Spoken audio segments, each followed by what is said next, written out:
अस्सलाम वालेकुम वरहमतुल्लाहि वबरकातुहू। उम्मीद करती हूँ आप सब खैर और आफियत से होंगे। अल्लाह सुब्हान व तआला आप सबको अपने हिफ्ज़ व अमान में रखे। आज की वीडियो में हम आपके साथ शेयर करेंगे सूरह इखलास की फजीलत। सूरह इखलास पढ़ने के क्या क्या बेनिफिट्स हैं। कुल हुवल्लाहु अहद अल्लाहुस समद लम यलिद वलम यूलद वलम यकुल लहू कुफुवन अहद। इस सूरह की फजीलत को बहुत कम लोग जानते हैं। सूरह इखलास को जो लोग पढ़ते हैं अल्लाह ताला उनसे मोहब्बत फरमाता है।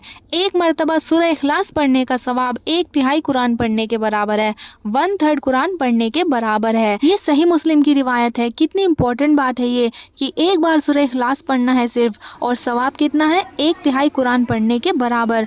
हदीस पर गौर करें। हदीस के अल्फाज कुछ इस तरह से हैं। शोबा ने कतादा से, उन्होंने सालिम बिन अबी जाद से, उन्होंने मादान बिन अबी तलहा से, उन्होंने हजरत अबू दरदा रजी अल्लाह ताला अन्हु से, और उन्होंने नबी अकरम सल्लल्लाहु अलैहि वसल्लम से रिवायत की। आप सल्लल्लाहु अलैहि वसल्लम ने फरमाया, क्या तुम में से कोई शख्स इतना भी नहीं कर सकता कि एक रात में तिहाई कुरान की तिलावत कर ले। उन्हों यानी सहाबा किराम ने अर्ज की, कोई शख्स तिहाई कुरान की तिलावत कैसे कर सकता है। आप सल्लल्लाहु अलैहि वसल्लम ने फरमाया, कुल हुवल्लाहु अहद 1/3 कुरान के बराबर है। ये सही मुस्लिम की हदीस है, हदीस नंबर 1886। इसी तरह तिरमिजी शरीफ में भी हदीस मौजूद है 2899। रसूलुल्लाह सल्लल्लाहु अलैहि वसल्लम ने फरमाया, कुल हुवल्लाहु अहद 1/3 कुरान के बराबर है। अबू हुरैरा रजी अल्लाह अन्हु कहते हैं कि रसूलुल्लाह सल्लल्लाहु अलैहि वसल्लम ने फरमाया, तुम सब इकट्ठे हो जाओ क्योंकि मैं तुम सबको तिहाई कुरान पढ़कर सुनाने वाला हूँ। चुनाचे आप सल्लल्लाहु अलैहि वसल्लम की इस पुकार पर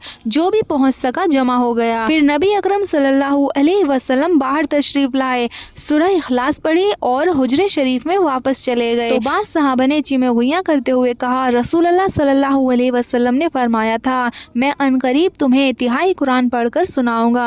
मेरा ख्याल ये है कि ऐसा इस वजह से हुआ है कि आसमान से कोई खबर, कोई इत्तला आ गई है। फिर नबी अकरम सल्लल्लाहु अलैहि वसल्लम कमरे से बाहर निकले और फरमाया, मैंने कहा था मैं तुम्हें तिहाई कुरान पढ़कर सुनाऊंगा, तो सुन लो, ये सूरह कुल हुवल्लाहु अहद तिहाई कुरान के बराबर है। 1/3 कुरान कितना हुआ? 10 पारे, यानी ये सूरह इखलास 10 पारे के बराबर है। सूरह इखलास से मोहब्बत और इसकी कसरत से तिलावत जन्नत में जाने का बाइस है। अबू हुरैरा रजी अल्लाह अन्हु कहते हैं कि मैं नबी अकरम सल्लल्लाहु अलैहि वसल्लम के साथ आया।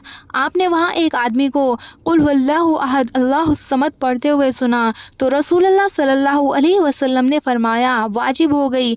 मैंने कहा, क्या चीज़ वाजिब हो गई? आपने फरमाया, जन्नत वाजिब हो गई। सूरह फलक, सूरह नास, सूरह बकरा, इन सूरह की फजीलत तो यूजुअली सबको पता होती है, लेकिन सूरह इखलास की फजीलत बहुत कम लोगों को पता होती है। लेकिन ये सूरह मोस्टली सबको याद होती है क्योंकि ये सूरत बहुत छोटी भी है और बच्चों को आसानी से याद भी हो जाती है। आपने देखा भी होगा कि बच्चों को, मतलब किसी के भी घर में, किसी के भी घर के बच्चों को देख लो, उनके सूरह इखलास याद होती ही है। बहुत कम होंगे जिनके याद नहीं होगी, वैसे तो याद होती ही है। एक तो सूरह फातिहा और एक सूरह इखलास, ये दो सूरतें ऐसी हैं जो ज्यादातर बच्चों को याद होती है। सूरह इखलास याद करने के साथ साथ इसका तर्जुमा भी पता होना चाहिए कि इसका तर्जुमा क्या है।